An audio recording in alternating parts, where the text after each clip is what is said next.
Hey everyone, and welcome. We're going to tackle a topic that's all over the news, and let's be honest, it's probably hitting your bank account too. We're talking about the rupee versus the dollar. Ever wonder why your fuel bill seems to creep up every week, or why that trip you're planning suddenly costs more? Well, today, we're going to connect all those dots. I mean, you've seen this headline, right? It feels like it pops up every other week. Rupee hits an all-time low. But what does that actually mean? Beyond the numbers, what's the real story for our economy? And maybe more importantly, for you. Let's break it all down. So, these are the big questions we're going to get into. What's really going on with the rupee? Why does the US dollar seem so incredibly powerful? How does all this economic stuff actually trickle down and affect your everyday life? And maybe the biggest question of all, is this something happening just to India, or are we caught up in a much, much bigger global game?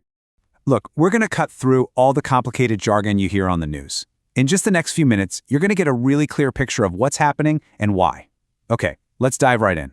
So here's the first thing you really got to understand. To figure out why the rupee is falling, we first have to talk about why the dollar is so strong. They're basically two sides of the same coin. And it all starts with a pretty basic question. What gives any currency its value in the first place? Right, so a currency isn't just paper money. Its real power comes from these three things you see here. First, trust. Trust in the government and the economy behind it. Second, demand. How many people around the world actually want to use it? And third, pure economic strength. A big, stable, productive country is going to have a currency that the whole world wants a piece of. Okay, so that brings us to the big one. How did the US dollar become the global currency? Let me tell you, it was no accident.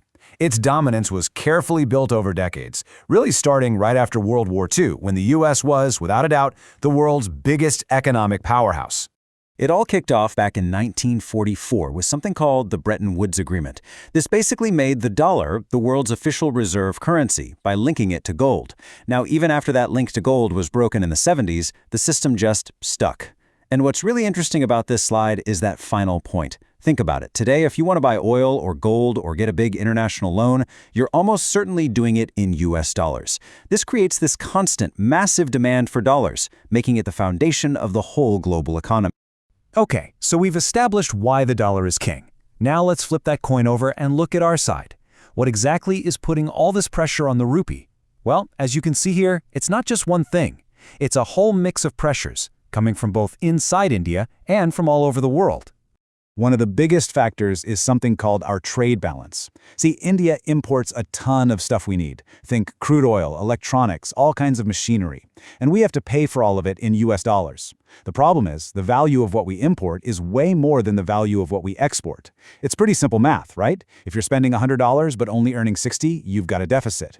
And that constant need to buy more dollars than we earn puts this relentless downward pressure on the rupee. And it's not just about trade. We've got other pressures right here at home. High inflation, for example, is like a slow leak in a tire. It just gradually reduces the value of what your rupee can buy. Then you've got investor activity. When big foreign investors get nervous about the market, they pull their money out. And what does that mean? They sell their rupees and buy dollars to take home, which of course just weakens our currency even more. And here's the thing. India isn't operating in a vacuum. We're part of this huge global game. When the US central bank raises its interest rates, it's like a giant magnet for money. Investors all over the world sell currencies like the rupee to buy dollars and get those higher returns. And whenever there's a crisis, a war, a recession, investors run for safety. And what's the safest asset in the world? The US dollar. So the crucial point is this. A falling rupee is often less about a problem with India and much more about the dollar's overwhelming global strength. So, with all of these forces pushing down on the rupee, you have to ask, what can actually be done? Well, this is where the Reserve Bank of India, or the RBI, steps in. It's their job to act as the rupee's defender. They don't just sit back and watch it fall. The RBI's main weapon is this, a massive war chest of foreign currency reserves worth over $600 billion. That's a huge number. So when the rupee starts to fall too quickly, the RBI can jump into the market and start selling some of those dollars. This basically increases the supply of dollars and helps to cushion the rupee's fall. But here's the reality check. Even a pile of cash that big can't really win a fight against massive global economic trends. It's a defense, not a permanent solution. All right, we've talked enough about global economics and central banks. Let's bring this right down to you, to your wallet. We've gone through the why this is happening. Now let's talk about the so what. How does a weaker rupee actually affect your day-to-day life? Well, the connection is super direct. Since we have to buy almost all of our crude oil using dollars, a weaker rupee means we're paying more for that oil, and that cost gets passed right on to you at the petrol pump. It's the same story for any imported goods. That new laptop or smartphone suddenly has a higher price tag. And if you're planning on studying abroad or taking an international trip, your budget just got a lot tighter, because every single rupee you have now buys you fewer dollars or euros or pounds.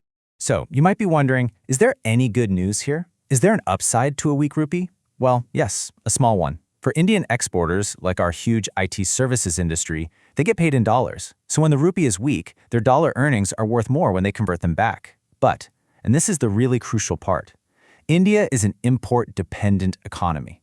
We buy way more from the world than we sell.